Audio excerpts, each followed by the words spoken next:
Hello, everyone. Thanks for listening to Wake Up, Look Up, a podcast where we connect events happening in real time to the gospel of Jesus Christ. I'm Zach Weihrauch. And in today's episode, we're asking the question, who owns your mind? This was prompted by a pretty thought-provoking article I read in The Atlantic by Chris Hayes, who's a news anchor on MSNBC. And he was talking about the reality that most Americans maybe are not aware of, which is that attention is the new most valuable commodity, that what companies want increasingly is your attention. That is what they're after, whether it's social media or like Mr. Hayes, the news market. They're looking for more and more of your time, how to get your attention and then how to keep it. And what he says is that he underestimated how important this would be when he took his job covering the news. He says that when he took the job, he thought, I'll cover the news. I'll choose the stories I think matter most. I'll cover them in a way I think is the best way to cover them. He says, but actually now I realize that I'm just driving a sailboat and the wind is wherever attention will take me. That's a pretty scary thought for a news agency, for a news reporter, to say, really, all I want is your attention and then to keep it. It's less about communicating information and more about just holding on to your attention. And what Hayes says is that companies spend most of their time now figuring out how to manipulate and distract us, how to get attention and how to keep it, how to keep us from thinking about other things we should be doing or other things we should be thinking about, and to keep us focused on their products. He makes the point that now companies recognize visibility is more important than values. Even when you cover the news, more people watching is far more important than what it is you're telling them. Listen, what that means for news is a different podcast episode for a different day. What I want to talk about is this.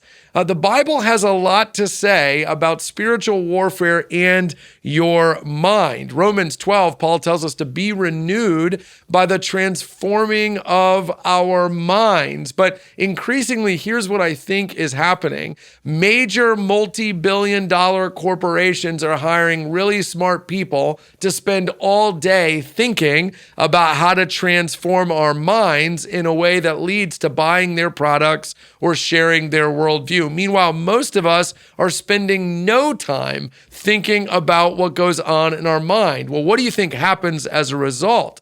They take us wherever they want us to go. One of the things Hayes says is in his article is that each person should be asking themselves, if it wasn't for manipulation, if it wasn't for distraction, what would I actually want to give my attention to? I hope the answer to that for most Christians is I would want to give my attention to God. I would want to grow in my understanding of who He is. I would want the Spirit to take better control, more control of my life. Well, here's the thing. You can do that.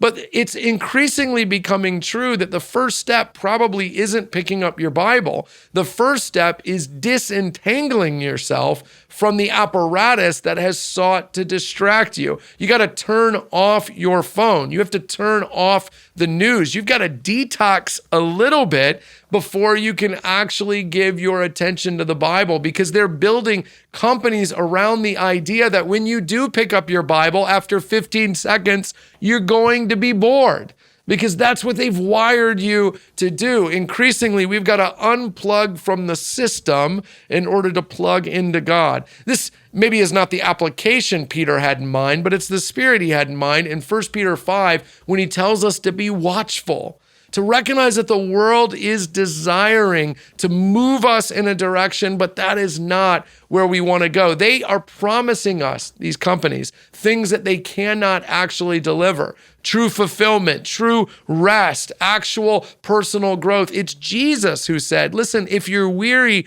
and heavy laden in Matthew 11, come to me, I will give you rest. But between you and I and Jesus are multi-billion-dollar corporations that we have got to move out of the way.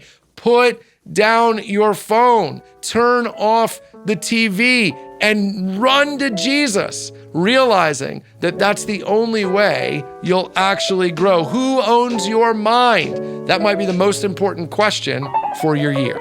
Hey, thanks so much for watching this episode of Wake Up, Look Up. While you're here, take a minute to like and subscribe. Really helps us get the word out. Don't hesitate to leave a review wherever you might find this podcast on an audio level and help spread the word. Hey, while you're here, check out all the other content we have at Christ Community Chapel on YouTube. Some of those videos are popping up on the screen now. Click on one.